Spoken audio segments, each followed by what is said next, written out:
नमस्कार, मैं पवन। आज की इस वीडियो पर आप सभी छात्रों का स्वागत करता हूं। आज का वीडियो आप सभी छात्रों के लिए काफ़ी ज़्यादा इम्पोर्टेंट है, वो होने वाला है क्योंकि फाइनली यहाँ पर तकरीबन 3 साल बाद में, कितने साल बाद में? तकरीबन 3 साल बाद में सबसे बड़ी भर्ती आप सभी छात्रों को देखने को मिलेगी क्योंकि यहाँ पर नोटिफिकेशन है वो इसका जारी हो चुका है। अब इस भर्ती के लिए आपको आवेदन है वो किस तरीके से आपको करना होगा, सब कुछ आपको इस वीडियो के माध्यम से देखने को मिलेगा। साथ ही में इस भर्ती के लिए एलिजिबिलिटी है वो क्या रहने वाली है वो भी आपको मैं बताऊंगा क्योंकि 20 मार्च 2025 को एनवीएस, ठीक है, एनवीएस की जो लाइब्रेरियन की भर्ती है उसके लिए जो पदों का विवरण है, साथ ही में जो एलिजिबिलिटी है वो क्या रहेगी, कौन कौन इसके लिए फोरम है वो भर सकते हैं, साथ ही में जो एज लिमिट है, एज लिमिट इसके लिए क्या रहेगी, वो एज लिमिट भी यहाँ पर क्लियर है, वो कर दिया गया है। सबसे जो इम्पोर्टेंट है वो रहेगा कि बिल्कुल यहाँ पर जो आरआर यानी कि जो रिक्रूटमेंट जो रूल्स है वो जारी कर दिए गए हैं, यानी कि सेम ही रूल्स आपके लिए रहने वाले हैं। उसी के बाद में इसमें किसी भी तरीके की कोई भी आपको इंटरव्यू वगैरह आपको देने की जरूरत आपको नहीं पड़ेगी। साथ ही में किसी भी तरीके का जो कंप्यूटर सर्टिफिकेट है, कंप्यूटर सर्टिफिकेट की जरूरत है वो यहाँ पर आपको नहीं पड़ेगी। उसी के बाद में आपको मैं बता दूं कि यहाँ पर आपको इंटरव्यू देने की भी जरूरत है वो आपको नहीं पड़ेगी। उसी के बाद में किसी भी तरीके का यहाँ पर कोई भी एक्सपीरियंस है वो आपसे नहीं मांगा जाएगा।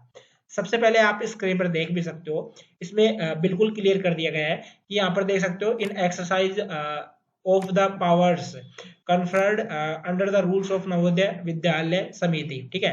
इसमें बोला गया है कि and with the approval of chairman NBS. उसी के बाद में यहाँ पर देखो रिक्रूटमेंट रूल्स है वो जारी कर दिए गए हैं। अब इसी के बाद में यहाँ पर जो आपकी लाइब्रेरियन की भर्ती है, ठीक है, एनवीएस लाइब्रेरियन की भर्ती है, उससे रिलेटेड आपको मैं क्लियर कर रहा हूँ।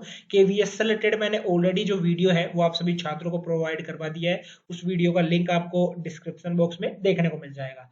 यहाँ पर देख सकते हो, these rules may be called NVS recruitment rules 2025 मतलब कि 2025 के अनुसार जो एनवीएस के जो रूल्स रहेंगे उसी के हिसाब से आपका जो नोटिफिकेशन आप सभी छात्रों के लिए जारी है वो किया जाएगा। और उसी के बाद में जो इंपॉर्टेंट है वो आपको मैं बता देता हूँ, they shall come into force on the date of their notification. सबसे पहले देखो इसके लिए नोटिफिकेशन जारी होगा, नोटिफिकेशन जारी होने के तकरीबन ऐसे समझो कि 45 दिन के अंडर आपका जो एग्जाम है वो कंडक्ट है वो करवा लिया जाएगा। यानी कि 45 दिन बाद में जब आपको नोटिफिकेशन जारी होगा उसके 45 दिन बाद में आपका जो एग्जाम है वो कंडक्ट है वो करवा लिया जाएगा। अब उसी के बाद में जो इंपॉर्टेंट है वो आप सभी छात्रों को मैं क्लियर है वो कर देता हूँ, यही स्क्रीन से आपको मैं क्लियर है वो कर देता हूँ, ठीक है। यहाँ पर आप स्क्रीन पर देख भी सकते हो, ठीक है। अब इससे रिलेटेड आपको मैं बता देता हूँ, देखो इसमें जो टीजीटी लाइब्रेरियन की भर्ती है, अब इसमें देख सकते हो recruitment rules for the post of the TGT library and NVS, ठीक है। इसमें आप क्लियरली देख सकते हो, यहाँ से एक बार मैं पेंसिल है उससे आपको समझा देता हूँ। इसमें आप देख सकते हो कि नंबर ऑफ पोस्ट है वो आपकी कितनी रहने वाली है। देखो यहाँ पर आपको बताया गया है as sanctioned from date to date, मतलब कि time to time, sorry, from time to time, यानी कि तकरीबन आप मान सकते हो कि इसमें जो आपके पदों की संख्या रहेगी वो आपकी 100 प्लस, ठीक है। कितने पद? 100 प्लस पद है वो आपके रहने वाले हैं। अगर मैं केवीएस की बात करूं तो उसमें 1300 कुछ पद है वो अभी खाली है, लेकिन डिपेंड करता है कि कितने पदों पर वो भर्ती है वो आने वाली है। अब वो डिपेंड करता है विभाग के ऊपर कि कितने पदों पर वो वैकेंसी है वो निकालेगा। अब इस भर्ती के लिए जो पे मैट्रिक्स रहने वाला है, यानी कि सैलरी आपकी रहेगी वो लेवल 7 की रहने वाली है, जिसमें कि आपका 44,900 से आपकी सैलरी है वो स्टार्ट रहेगी। उसी के बाद में आपकी 1,42,400 तक आपकी सैलरी है वो मैक्सिमम आपकी रह सकती है। उसी के बाद में नेक्स्ट जो इसकी एज लिमिट है, एज लिमिट को लेकर मैं क्लियर कर देता हूँ।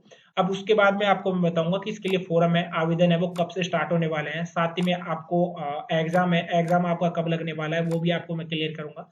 देखो वैसे तो आपकी मैक्सिमम ईयर है 35 ईयर है, तो भी आप इसके लिए आवेदन है वो कर सकते हो। साथ में 5 साल की यहाँ पर एज रिलैक्सन है वो दिया जाएगा ओनली जो SC ST कैटेगरी के स्टूडेंट है, साथ में OBC के हैं, या PH कैटेगरी से, या कोई हैंडीकैप स्टूडेंट है, या एक्स सर्विसमैन है, और साथ में जो government of India rules issued from time to time would be applicable, ठीक है। बाकी ये जो रूल्स रहते हैं वो टाइम टू टाइम अपडेट है वो होते रहते हैं। अब उसी के बाद में आपको मैं बता दूं, यहाँ पर जो आपकी एलिजिबिलिटी है वो आपके लिए इंपॉर्टेंट है, जो कि यहाँ पर आपको मैं बता देता हूँ। देखो सबसे पहले बिल्कुल यहाँ पर आपको पढ़ने की जरूरत ही नहीं पड़ेगी, आपका जो बी लिव, ठीक है, जो आपका ग्रेजुएशन के बाद में जो आपका कोर्स होता है बी लिब का, ठीक है, 1 साल का कोर्स होता है, ठीक है, ये अगर आपने कर रखा है और साथ में अगर इसमें आपके 50%, ठीक है, 50% या 50% से अबव आपकी परसेंटेज है, तो आप इस भर्ती के लिए आवेदन है वो कर सकते हो। यहाँ पर देख सकते हो bachelors degree in library science from a recognized institution with at least 50% marks।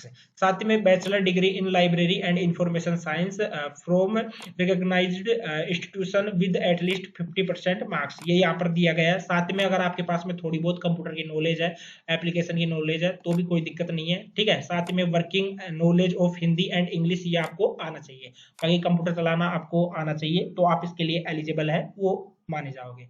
अब देखो ये यहाँ पर इसकी कोई रिक्वायरमेंट नहीं होती है। देखो नॉलेज ऑफ कंप्यूटर ऑपरेशन यानी कि आपको सर्टिफिकेट की किसी भी तरीके से कोई यहाँ पर जरूरत है वो नहीं पड़ेगी। साथ में आपको एक्सपीरियंस जो सर्टिफिकेट है उसकी भी आपको जरूरत है वो नहीं पड़ेगी। अब जो इम्पोर्टेंट है वो आपको मैं बता देता हूँ किसके लिए आवेदन है वो कब से स्टार्ट होने वाले हैं। फिलहाल तो मैं आपको बता दूं कि ये जो भर्ती है, ठीक है, लास्ट 3 साल पहले यानी कि 2022 में ये भर्ती है वो निकाली गई थी। अब 2022 के बाद में अब ये भर्ती है वो आने वाली है। इसके लिए जो पदों की संख्या रहेगी वो आपकी 100+, ठीक है, 100+ इसके लिए जो पोस्ट है वो रहने वाली है। साथ ही में इसके लिए जो आवेदन है कौन कौन स्टूडेंट कर सकते हैं, जिन स्टूडेंट्स ने बी लिब कर रखी है, साथ ही में उन्होंने एक तरीके से 50%, ठीक है, और उनकी बी लिब में एक तरीके से 50% परसेंटेज है, तो आप इसके लिए आवेदन है वो कर पाओगे। अब इसके लिए जो आवेदन है वो आपके अप्रैल में स्टार्ट हो जाएंगे, मे बी जो ये लास्ट वीक है, ठीक है, मतलब कि मार्च का जो लास्ट वीक है इसमें आपके लिए आवेदन है वो स्टार्ट हो जाए, या अप्रैल के फर्स्ट वीक में आपके लिए जो आवेदन है वो स्टार्ट हो जाएंगे। आवेदन होने के बाद में ऐसे मान सकते हो कि आप 45 दिन के बाद में इसके जो एग्जाम है वो कंडक्ट करवाए जाएंगे। ध्यान रखना, इसके एग्जाम है वो 45 दिन बाद में कंडक्ट है वो करवा लिए जाएंगे। अभी जैसे मार्च है वो चल रहा है, मार्च के बाद में आपका अप्रैल रहेगा, ठीक है, अप्रैल के बाद में आपका मई रहने वाला है, ठीक है। ऐसे मान सकते हो कि मई के लास्ट में या जून के फर्स्ट में इसके जो एग्जाम है वो आपके कंडक्ट है वो करवा लिए जाएंगे। तो अब आपके पास में समय कम है, जितनी तैयारी है वो आप कर सकते हो तो फिलहाल करिए। नोटिफिकेशन है इसका मैंने आपको बता दिया कि नोटिफिकेशन कब जारी हो सकता है, बिल्कुल अप्रैल के फर्स्ट वीक में आपके लिए जारी हो जाएगा। और उसी के बाद में जो आपके लिए इम्पोर्टेंट है वो आपको मैं बता देता हूँ। जितने भी जो स्टूडेंट है अभी इसमें अपेयरिंग वाले जो स्टूडेंट है वो इसके लिए अप्लाई है वो नहीं कर पाएंगे, ठीक है, ध्यान रखना आप सभी छात्र। एक एक पॉइंट मैंने आपको अच्छे तरीके से है वो मैंने बता दिया है। साथ ही में बिल्कुल 100% इसमें सीधी भर्ती है वो रहने वाली है, डायरेक्ट रिक्रूटमेंट है इसके लिए रहने वाला है, जो कि मैंने यहाँ पर आपको बता दिया है। साथ ही में जो आपका एग्जाम होगा, ठीक है, एग्जाम साथ में सिलेबस है उससे रिलेटेड तो आपको जल्दी मैं आपको अपडेट है वो कर दूंगा। इसके लिए जो एग्जाम होने वाला है वो बिल्कुल रिटन एग्जाम होगा, ठीक है, बिल्कुल एमसीक्यू मेथड से होता है, वो आपका होने वाला है, ठीक है, रिटन एग्जाम है वो आपका रहेगा। और इसकी तैयारी है उसमें आप सभी छात्रों को लग जाना है। मई जून में इसके लिए जो एग्जाम है वो कंडक्ट करवा लिए जाएंगे। अब आपके पास में समय काफी कम है और जितनी जल्दी जितनी अच्छी तैयारी हो सकती है कहीं से आप ऑनलाइन बैच है वो ले परचेज करके अच्छी तरीके से जो पढ़ाई है उसमें आप लग सकते हो।